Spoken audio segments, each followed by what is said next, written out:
Now the Bible says, they that have ears to hear, let them hear. So this morning, I want you to get your ears up and hear.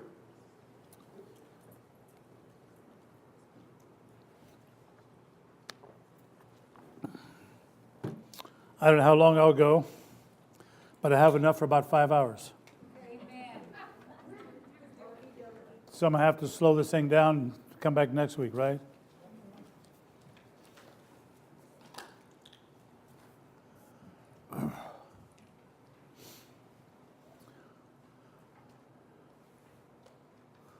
As soon as everybody's ready, we'll take off.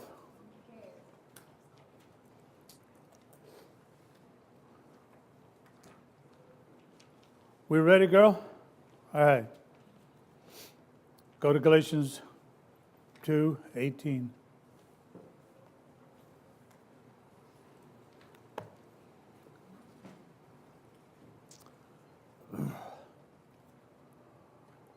I've been studying this now for probably 2 weeks, maybe 3 weeks.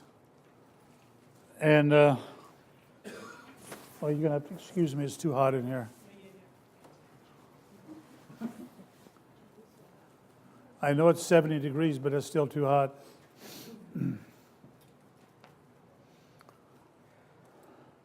I've been looking at this and looking at it and looking at it and looking at it. Pardon? 2:18. Oh, this is King James.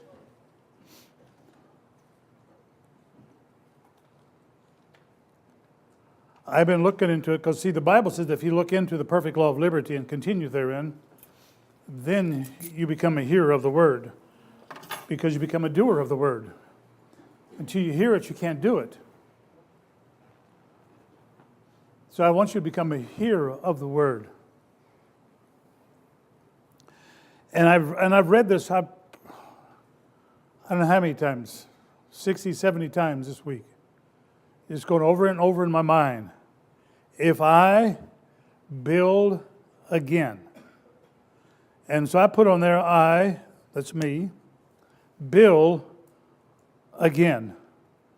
And I go over the word again, there's something that I've done, that I've done away with, I redid it again.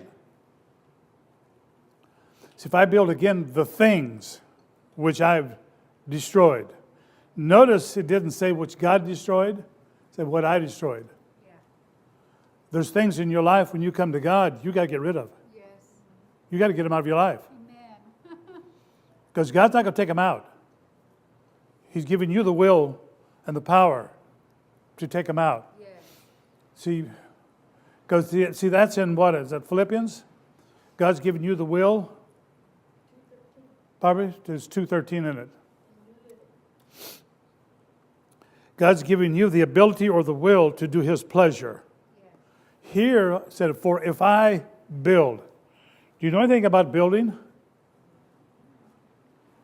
Brother Angelo, we taught him a little bit, but we never built, but we did build walls. And we always started from nothing to put it up. What happens if you put it up wrong? What would we have to do? Tear down and rebuild it. See, when you came to God, your walls, your life was wrong. Yes.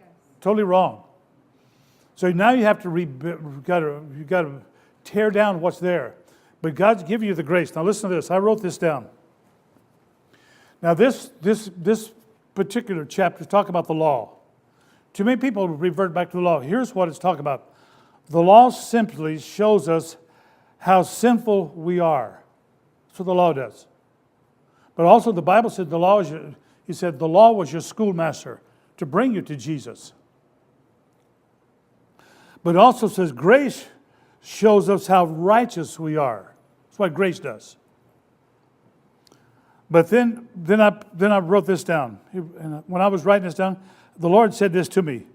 Get up every day excited about what God's doing in your life.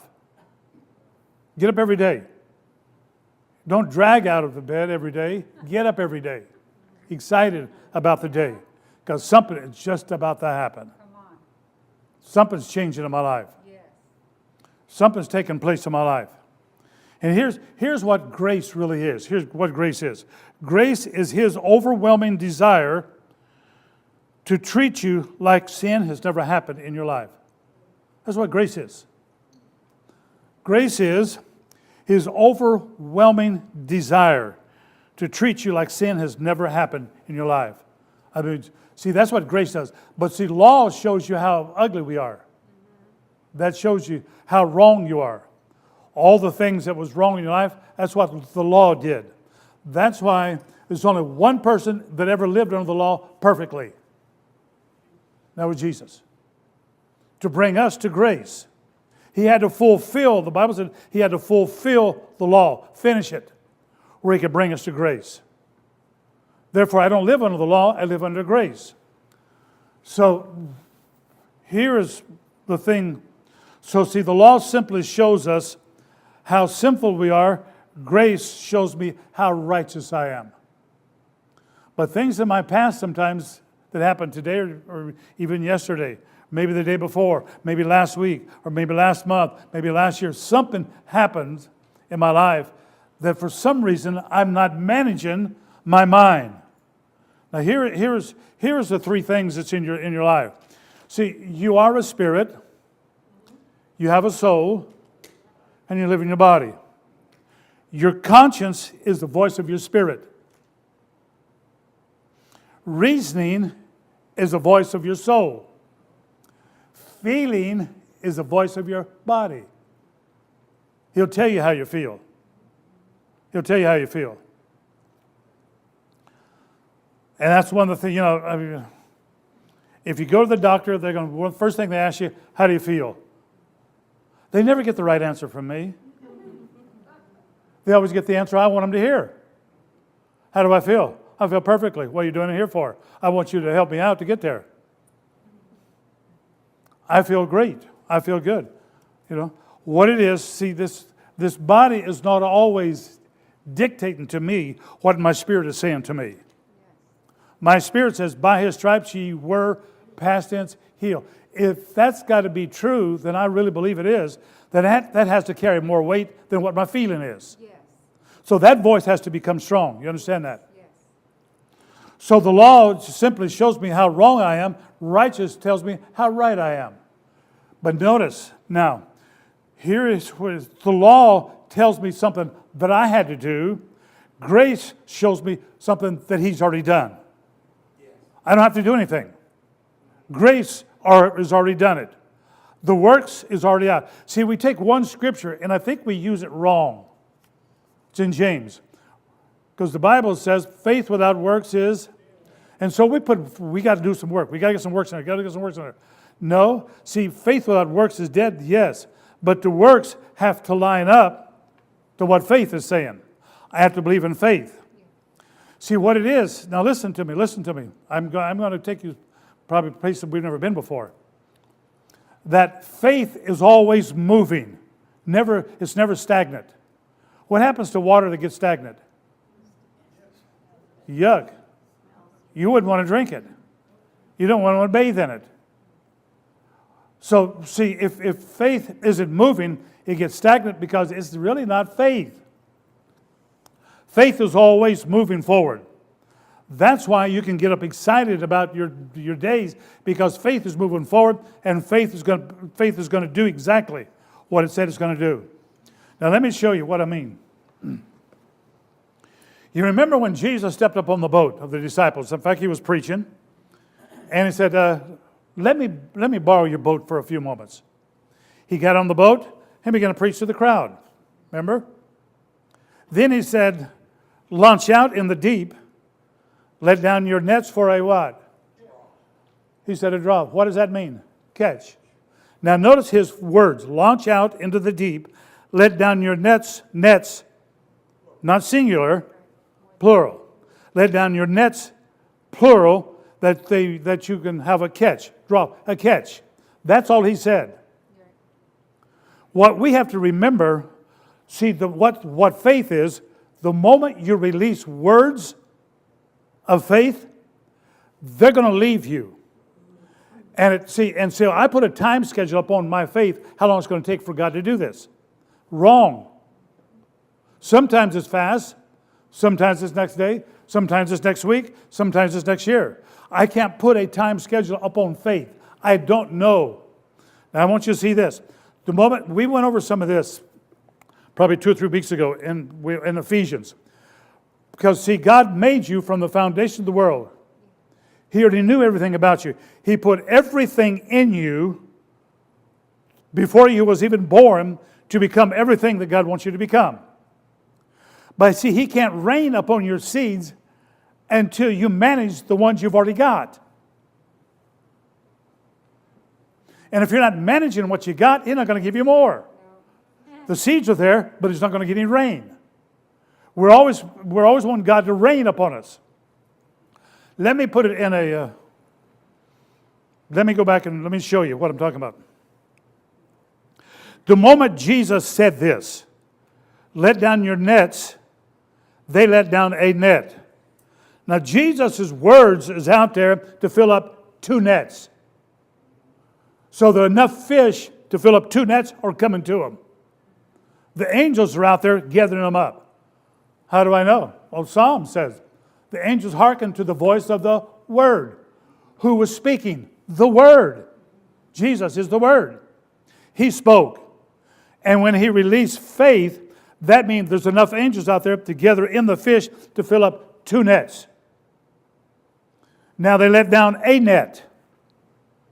And in this a net, see, he never said this one thing. Remember, that's why you're going to have to never go back on your faith. Never back down. Never give in and never quit on your faith. Never say, well, I thought God was going to do it for me. He already did. He's already done it. See, Jesus said, let down your nets. They let down a net for the catch. And the moment they let it down, the fish begin to try to get in that net. They did their best. Every one of those fish tried to get in that net. The Bible said it began to break. Have you ever been fishing with a net? With a hole in it? You know what happens when the hole in the net? The fish are going to find that hole real quick. They're going to empty it, and they're all going out that hole. How come they didn't go out that hole?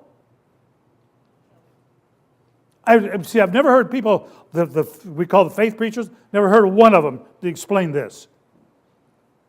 Not another one. They're always going on, he should have let down 2 nets. Let's go with the faith he had. Let's just build upon the faith he had. Too many people want to run him down, Peter, because he didn't have enough faith to go. Because see, Peter made this statement, Lord, we have toiled all night long. But nevertheless, at thy word, I will let down a net. And I can see Jesus, well, these boys are going to be in a bad shape. It's going to be hard to get all these fish in that one net, but I'm going to do my best to get every fish in this net because they won't believe what I'm saying. So I'm going to do everything I can to get everything that I've already spoken to in this one net they let down. So here they come. And they come to the net, and all of a sudden the Bible said it began to break. How come the fish didn't get away?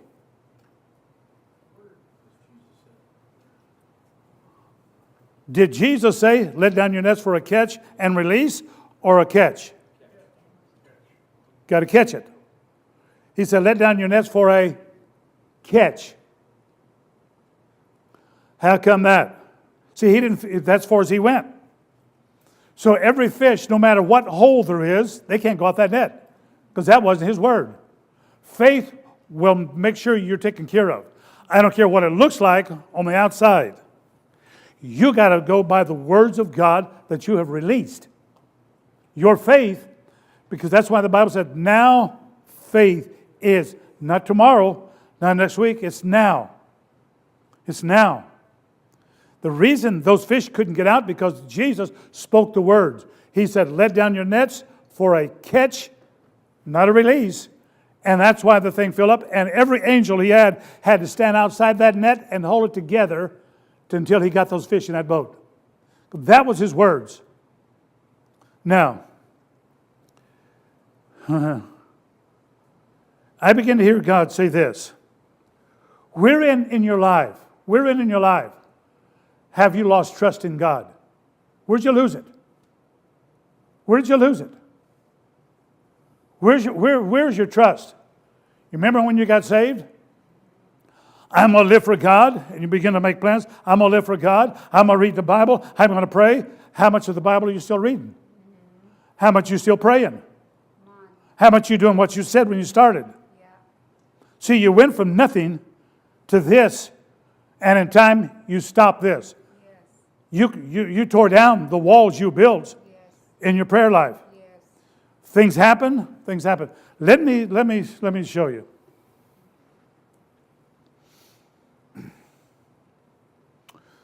There was a young man that came to Jesus one day.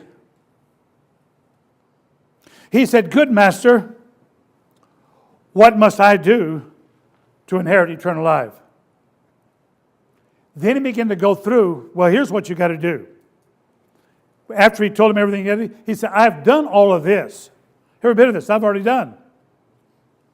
I've done every bit of this."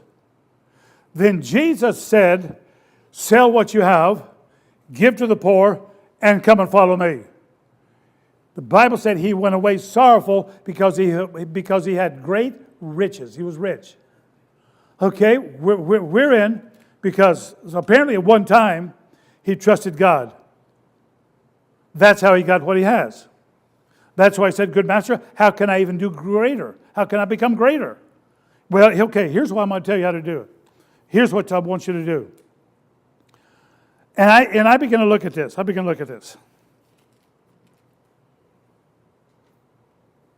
How can I improve my own life and everything? See, I begin to just, okay, there's things in my life you need to tighten up. You've got to tighten things down. If you use the machinery very long, pretty soon you notice that for some reason, things just begin to loosen up. So you got to get a wrench and just retighten things down. And we sort of slide in life before we know it. Our life is beginning to just drift in the direction that it should be going. Remember, see, if you're not listening to the Spirit, you're listening to your soul or your body. One of those three you're listening to at all times. Every one of those has a voice that's talking to you. Because, see, the Bible says, "My sheep know my voice, my sheep hear my voice." John 10. He said, in other words, we hear his voice. We know his voice. How come we don't listen? Where did you lose your trust? Where did I give it away? Where does it go? How come I don't trust him? We say we trust him. We trust him with everything we got. Well, the young man came to Jesus, but the moment he got on his money, whoa, you're getting too close to home. And the Lord said this to me. He said, "Do you know how much you really trust God with wealth?" I said, "For as I know, God, I'm climbing all the time with the trust here. I trust you here, trust you here, trust you here." He said, "Go to your checkbook. Open it up. And as you read through it, you'll find out exactly what you trust in. How much of God is in there, how much of your car is in there, how much your house in there, how much your clothes are in there, how much your shoes in there, everything in there. How much is that? Then where is God in that trust?" And if you can't find God in there, you don't trust him. You don't trust him. No, you don't. You don't. You say, "I trust him." No, you don't. No, you don't. So what does that do to me? Where do I slide down? Where am I sliding? Where if I build again the things that I've destroyed, I make myself a transgressor. So I begin to look at this. I told you 2 weeks ago, because we had Dr. Wayne here last week, talking to you about his missionary trip. But the week before, I told you about what took place in my life, sitting in church, when God told me to hold a revival for a pastor. When, the pastor came to us, we did it, and we were going to do it, but because of the circumstances, I got angry. I told you about him. I'm not going to go over it again. But let me tell you about another one, same pastor. That I become a voice in the church. My voice was being heard in that church. I was on the board. Sunday school superintendent means I run all the classes of everything. I do the running. I get the materials. I do everything. You know, I make sure we got teachers. I make sure all this. That's my job. I'm on the board. And I've noticed on the board while I'm sitting there, if I made a comment about something that they would like to do, that if I said anything, this guy would say, oh, that sounds good to me. Oh, that sounds good to me. That sounds good to me. Go ahead. That sounds good to me. They had no opinion. So somebody had to have a voice, an opinion. And I'm not going to sit quiet and just let nothing happen. So I got to talk. But down the road, apparently pastor was watching me. And he came to me and said, you know something? God's called you to preach. The day's come on when you're going to have your own church. We need to ordain you as a minister. Okay, great. So I went to the board in Fresno to ordain. Sat in front of the board. Pastor, gave the word. Said this guy needs to be ordained. Went and sat in front of them. They heard who I was. They ordained me as a pastor. I have the license now to hold a church. In a couple of weeks, the pastor came to me and said, oh, I forgot to tell you one thing. I forgot. The moment you become a pastor or a preacher with license, you no longer can sit on the board of the church. Your voice is getting silent. He didn't tell me that. I'm going to put you out to pasture. You got too much voice. Every pastor I've been under except one is afraid of me. I have no idea. I didn't know I carried that much power. Apparently I do.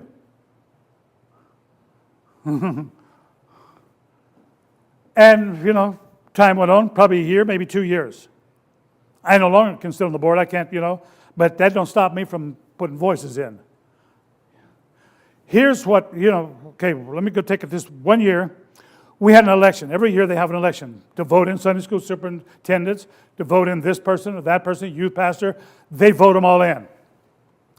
They're going down through the whole thing. They vote them all in. Now, our church, do you remember when we first came to this building? What did the parking lot look like? Dirt and gravel. That's exactly what we had at our church there. No air conditioning. What would it be like in here this morning with no air? Would you love it? Why not? We were that way for years. That's how we live. 105 outside, 110 inside. Because we got all that people in there, and heat just builds up. This particular time, we had a motion on the floor. We need to get air conditioned, and we need to put a parking lot in. But then we have other people in here, other voices in the church that people listen to. We don't need anything. We've been here for years with this here. We walked in the mud. We come in here with no air conditioning. You guys can enjoy it because the church is paid for, and we don't want payments. They couldn't believe God for the money. We don't want payments. So guess what they did? Everybody that doesn't want air conditioning or the vote, stand up. This one stood up. That one stood up. That one stood up. All the main people in there stood up. And I watched other people looking around and seeing who stood up and stood up with them. And I got angry real fast. This time, he had nothing to do. I've been voted in as youth pastor. I got a voice now again. I've got a lot of youth. And if you're 18, you can sign on the church to become a member. I had a bunch of them that was not signed up as members. I immediately went to every one of them and said, you will sign up. You will become a member. We will put air conditioning in this church, right? Right, Pastor. Right, Brother Ken, we're going to do it. Guess what happens the following year? Time to vote again. And I'm looking around. You guys ready? Mm-hmm. Everybody that don't want air conditioning, stand up. Same ones. I've already went to some of them and said, if you stand up, you're going to get a wrath of me on you. Don't you stand up because they stand up. You got to know the mind of God. God doesn't want that to happen. So guess what happens? They were alone for the first time. And everybody that wants it, wham! All the youth stood up. Everybody else, it's passed. Guess what they said? You voted it in, you pay for it. this is all on me. I think the following year, no, maybe just a couple of years later, vote again. Pastor's term is over with. And the people were unhappy with him at this time. He knew he was getting voted out. If you're voted out in a church, to get another church, it's going to be tough. So you don't want to be voted out, because that goes on your record. That you were voted out of the church. If that's on your record, we don't want you. If that's the kind of guy you are, we don't want you. And so, guess what? See, he tried to silence my voice. And the people got so angry with him for some reason, I have no idea, that all the tithe of the people, everybody that you put tithe on it, went to the pastor. Everything that says offering went to the church to run the church. He got all the tithe. That's the way it was in the church. And all the people that disliked him started putting offering on it where he couldn't get it. There's only one person put tithe on it. Guess who? I'm not changing. I'm not changing. I'm not giving to him. I'm giving to God. Amen. See, that's what I believe. I don't give to the man. I give to God. What you do with it, I had a pastor say this to me, what you do with it is none of my business. You can put it in a rat hole or burn it. Doesn't matter to me. I'm giving to God. God's the rewarder and not you. Amen. And see, that was burning inside of me. And so we come into, the meeting this night. It's time to vote. Time to vote on the pastor. Stay or go. Every year they did this. Every 2 years, something like that. Every 2 or 3 years. And it's time to vote. He came up to me. Brother Ken, now if you'll put a nomination on the floor that the people vote me in for 3 years, I think they'll go for it. Remember, he's already silenced my voice. What am I going to do? What would you do? What would you do? I'm sitting there and said, God, what am I going to do? He's put me on the block because he thinks I'm for him because I'm a tither. I've never, once I had a pastor explain to me what tithing was, I have never stopped, never will. What happens if you run out of money? Never will. Never will. Never. Never. That's the first thing out of my check. You can go to my checkbook, you'll find that's the first one. Why? I live under an open heaven, not a closed one. Never will live under a closed heaven. Never. Never. That's why this church is blessed financially as much as it is. Why we could do what we did. Why we give to the missionaries as much as we do. Why? I, as your leader, live under an open heaven. Money coming to this church. Somehow it'll get here. If somebody has to come in one time, and they've done it, just to put that money in, they'll get here. Why? Because I believe God. I'm not living under an open heaven for no reason. That's right. I open it up. I'm not going to close it. No. So what am I going to do? I'm sitting there. What am I going to do? And then finally I said, God, I'm put over a barrel. What am I going to do? He said, keep your mouth shut. I said, thank you. Thank you very much. So they went through all the votes. Voted this guy in, this one out. This one, this one, this one, this one. Okay, it's time for the pastor. We're going to vote him. We're voting on the pastor this day. And he noticed I didn't stand up and nominate him for 3 more years. After I didn't stand up, he said, oh, jumped to his feet. I got an announcement I need to make. Come to the front. He said, as of 30 days, my wife and I, how much? 3 months? 3 months. We are going to resign as pastors. And I could almost see everybody else. They didn't do it, but I could see them. They all probably inside jumped up and began to clap their hands. See, you're not going to vote me out because you didn't vote me in. Did you? You didn't have no vote on me. When it's time for me to leave, God will tell me, and I'll leave when he tells me to leave. Up to now, he hadn't told me to leave. And as I step in here and look at the chairs, God said, don't you be disturbed by what you see. You live by what you've already said. Don't you back down. Don't you quit. You leave faith out there. See, Jesus, once he said, catch the fish, he never took those words back. If it ever took them back, the fish would have turned around and been all gone. They'd been gone. But he never reversed it. And so I noticed this. Pastor stood up and resigned. But that wasn't the end of it. Now, somebody has to sort of step in and become pastor of the church. Because we didn't have any. No, they didn't assistant pastors back then. You know, if I wasn't here for a while, Trevor's going to immediately be right up here. If Trevor can't make it, Brother Angelo, one of us is going to be up here. Why? Because I believe we are committed to what God wants us to do. We're committed to it. And so time goes on. He's out every week. He's out somewhere. They'll give a church. He goes out and tries out for another church. He's running all over the place. He gets a church. I think he's out for maybe 1 month, maybe a month and a half, and gets another church. But we don't have a pastor yet. So I'm still standing in there, trying to do my best, keep this thing together. Because from about 125, maybe 130 people, it looked just like we are here this morning from there. Went down to that. Boom. How much? 47 people. It just dropped. Boom. But I'm doing what I can. See, I'm not a called pastor there.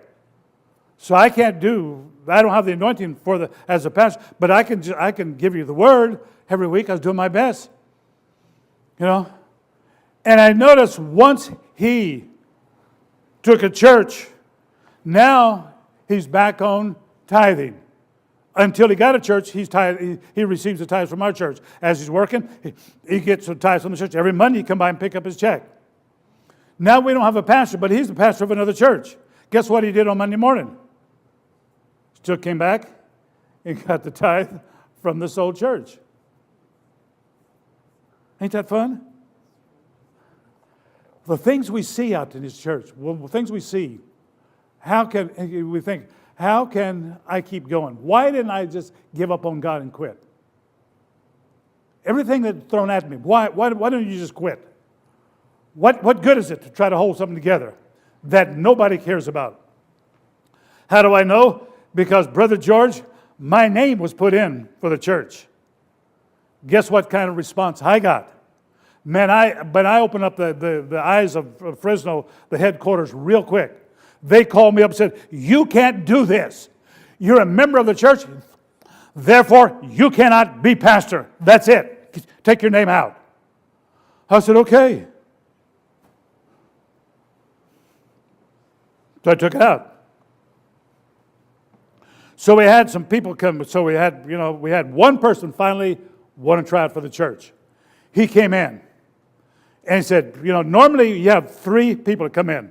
Sunday after Sunday after Sunday, they'll come in on a Sunday morning, Sunday night, preach. They leave. Next Sunday, do it again. Next Sunday, do it again. 3 weeks in a row. Now the next week, now you take a vote on the one you want. And the one you vote in comes in.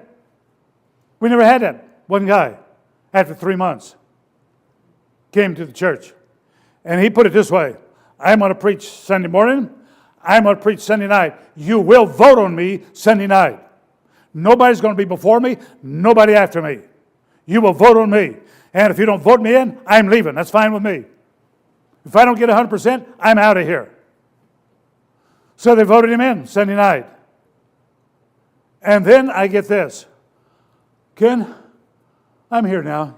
Just scoot over and get out of the way because I'm here. Then he said to me, do you still want to be Sunday school superintendent? Well, why don't you just slide out? Why? Because he heard that I have too much voice in the church. Down the road, all these things kept coming back. And God says, I can't rain on your life the seeds that I put in there and cause them to grow with animosity in your heart. I can't do it. It's poison seeds. You have poisons inside you.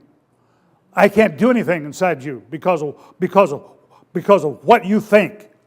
See, I was listening to reasoning, my soul, listening to my body, because I stepped in. Nobody said thank you. Nobody offered me a penny. Nobody did anything for those 3 months. I stood in and did what I could to hold it together. Nobody said good job, bad job, ugly job, no matter what kind of, nobody said nothing. All of a sudden, get out of the way, I'm taking over. I got out of the way. In the last sermon I heard him preach, my wife and I got up, walked out, because he said, if you don't like the way I'm doing things, the way I'm preaching, you can come right now and get your tithe back. I'll give it to you. I thought, I wouldn't touch that with a 10-foot pole because it's not mine. It's the last time I've heard him preach. And I heard God down the road. All these preachers. I don't know how many. I sat down this week and thought about them. I went, this one, this one, this one, this one, this one, this, every one of them did everything they could to stop me. And God said, what are you going to do? I said, I will forgive them right now.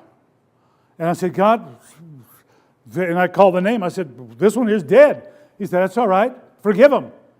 Because what you're holding inside is hurting you, not them. Somebody, so somewhere in here, I've got to learn, I've got to come back to this one thing. If I build again, where did I lay down the trust that I have in God? That God says, trust in the Lord with how much? How much? How much is all?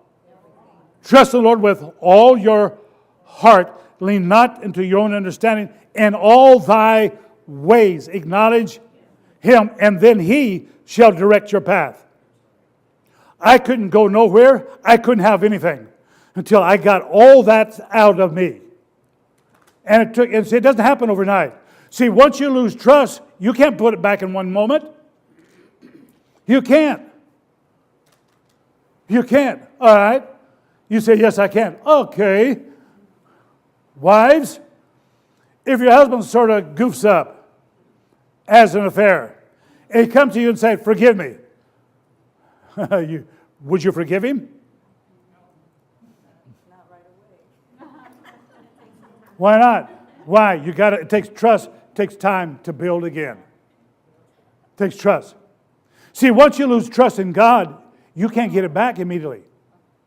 You have to work at it, little at a time. You got to begin to do something. See, if you can't trust God with your life, it takes a while to put it back into His hands. All of a sudden, little by little, you sort of slide some in, and slide some in, and slide some in, and slide some in, and you keep doing it a little bit. By over a period of maybe weeks, maybe months, you finally got your trust back in there, that you can trust Him now. Though He didn't do anything to lose that trust. Right. He didn't do one thing. Right. But because of what you thought, what you did, you lost trust. And the very one you should never lose trust in. Right. You quit praying. You quit studying the Word of God. You quit doing all these things. Why? Because somebody violated you. Therefore, you quit trusting Him. Paul put it this way in, where? Acts 24:16. Put it up there. Look at this.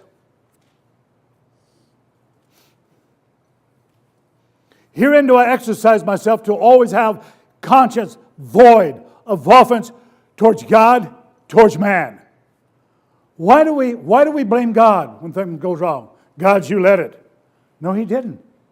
No, He didn't. No, He didn't. He gave you a will. He gave you a will. He gave them a will. And they'll walk on you if they can. Let me put it this way. Listen. The moment you decide to trust God, God, I'm going to trust you again. Put my trust in you. Then you speak your trust. Satan's going to do everything he can to tear that trust down. Yes. He's going to come at you with everything he's got to prove to you you can't trust God. Yes. And have you noticed? Listen. The people that you trust the most, that you love the most, hurt you the most. Have you noticed that? They hurt you the most. That's who you've given yourself to them. And all of a sudden, you think, I trusted those people. Everything that I had, I gave to them. Everything that I know, I opened up to them. And they violated the trust that I had in them. I violated it. God, how come you let it? He didn't let it. He had nothing to do with it. Nothing. Have you noticed in this world, you shall have tribulation? In this world, you're going to have tribulation. It's things you're going to go through. Things that's going to hit you head on. Some of you ladies, I don't know, but this happened in the church where I came out of. That a father molested his own girls. I thought, take him out and kill him. Slowly. Why would you do that? Why would you do that to a young lady? And you got a wife. If she's not enough, go hire a harlot or something.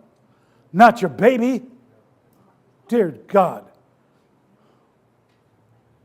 But this happened in the church with that two different people.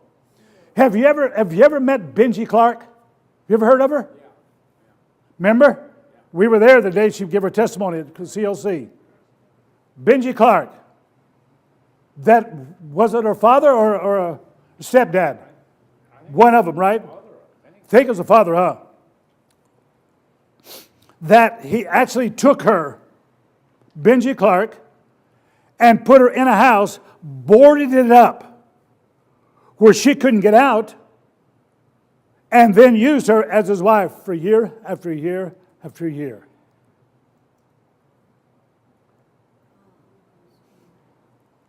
Then I can remember her saying, when I come to Jesus, he began to deal with me about this. And he said, you got to forgive him. He said, I don't want to. I don't want to. This hurt too much. This is too deep. This is down deep inside you. It's like an old tree that's been for an old oak tree's been there for years. The roots go down deep. You can't just get that thing up. It's just pull. You got to pull. You can cut it off, but the roots are still there. And you're trying to deal with those roots that's down inside you. Hurt. They hurt. They hurt. But the Lord kept saying, got to forgive him. Got to forgive him. Got to forgive him. And she said, the day came when I began to work this out inside me. That the day came when I literally could go to my dad and say, forgive me for doing something that caused you to molest me all these years. Said he broke, began to cry, gave his heart to God.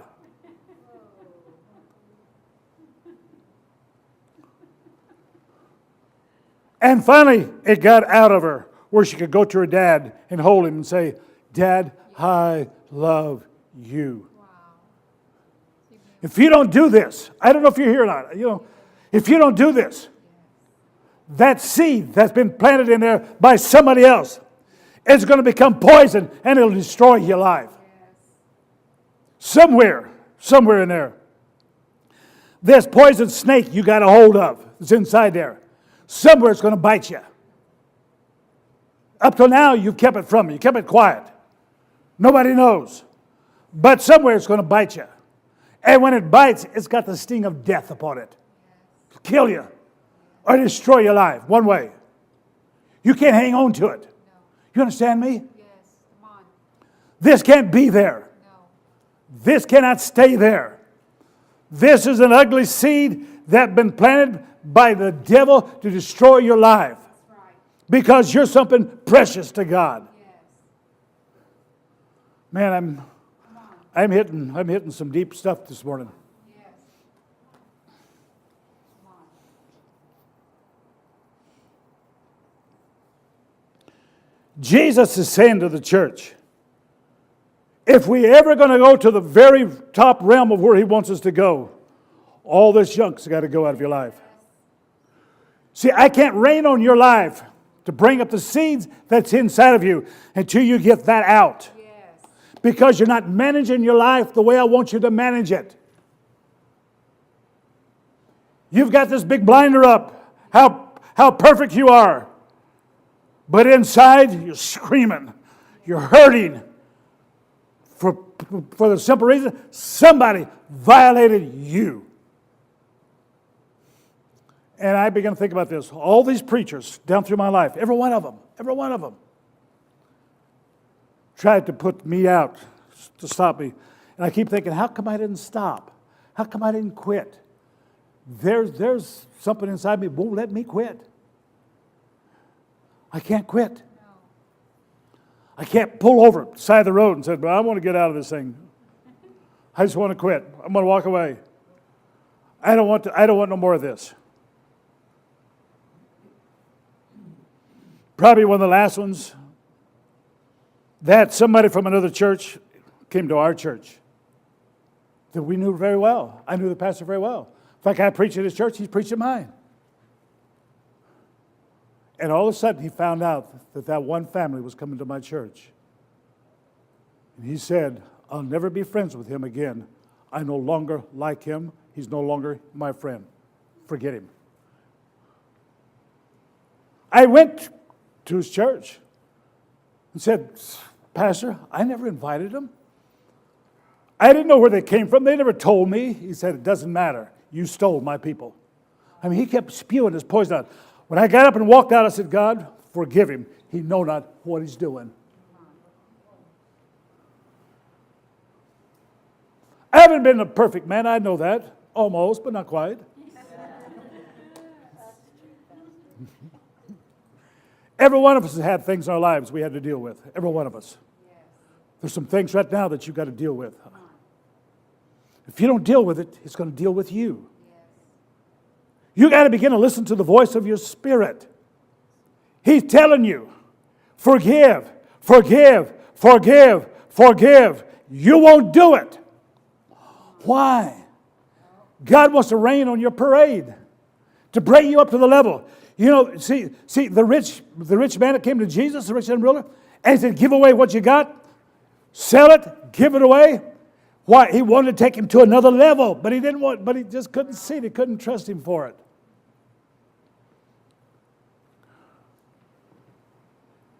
You know, maybe we don't like to admit what happened to us in the past. It's ugly. Admit it to yourself and admit it to Jesus and say, "Jesus, I give all this to you right now." Amen. You don't have to tell me. I'm no priest. I'm just a pastor. You don't have to tell me, but you tell it to Jesus. Yes. You empty your soul out to Him. Give it all to Him. Say, "God, here it is." And every time that name is mentioned, oh, I love Him. I love Him. I can hug Him. I can love Him. I can love Him. Not with the right hand. No, George. I would have wanted, I've felt that way for a few times because I knew what they were trying to do. I knew where God was pushing me. I have no idea why. Why the animosity against me all these years, pastor after pastor? Why? I kept thinking, doesn't matter. Doesn't matter. I know who I am. I know where I'm going. I know the direction I'm headed. And how I'm going to go there. Doesn't matter. Because God, in His Spirit, has got me, controlling me, that direction. If I get off, I say, "God, get me back on the right track. Get me back. I don't want to do it any other way."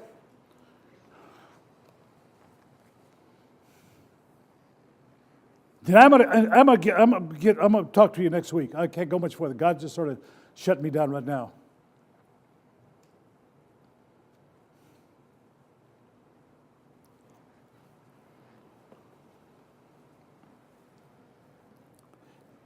Something you got to deal with. Something we all have to deal with. We all got to deal with this thing. If we don't deal with it, let me put it on a small scale. The blacks had to come through some things. You've had to forgive a lot of white people. The Indians, the Reds, had to forgive a lot of just in this life. Yeah. They don't like the red people, kill them. They don't like the blacks, make them slaves. They did this to us. The white people did this to us. We owned the land before they got here. We did. The Cherokee Nation owned this land before they got here. But they want to come here and destroy you. Too many times we hold these animosities inside and hang on to them and hang on to them. You can't do that. No. And I'm so glad that I feel the freedom in this church that I feel. Yes. But I'm also sensing there's something down deep that you haven't turned loose of and is keeping you captive and won't turn you loose. You won't admit it to anybody else, that's fine. But admit it to yourself and to God. That I want to be free from this animosity that happened to me when I was maybe a child, maybe a year or two ago, maybe sometime, whenever it happened. I will be free. Yes. I will be. I will be. I will be free. I will be.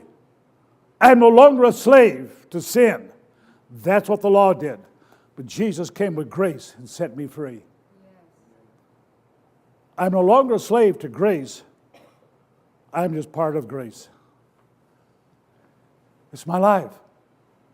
God's, through His grace, has set me free. Whom the Son sets free is free. I'm free. I'm free.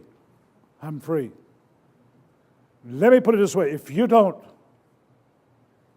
confess this thing that's been troubling you for years and get it out, it's going to destroy your life. Come on. It'll destroy your life. Yes. It'll destroy you. Tear down everything that you've built all your life. Everything that you've actually built, it's going to tear it all down. Yes. And you wonder, why did this happen? It's because you wouldn't let God in your life to the very point that He can erase all the past and give it brand new. We're brand new in God. Amen. We're new. We're new. And finally, the seeds of greatness in your life. God can't rain on them until you get all this junk out. Because you're not managing your life the way God wants you to manage it. You're managing it under fear, under protest, because of what took place. Somewhere you're managing your life somehow. But God says you've got to manage it by the Spirit. Yes. Yes. By doing that, you become free. Yes. I could talk to the two young ladies here that's, I used to say to different people, my boys are in prison. They said, oh, we're sorry. I said, they're taking care of your boys. They're guards. That's a good one. But if you went to all those ladies and begin to get into their mind, you'll find out something happened that caused them to do what they're doing. Drove them. They said, I couldn't help myself. Lie, you fry. You can't help yourself. You can't stop. Why? You have a will.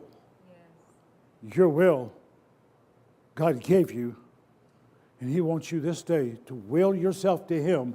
Yes. Let Him come to the very point that you can trust in the Lord with all your heart.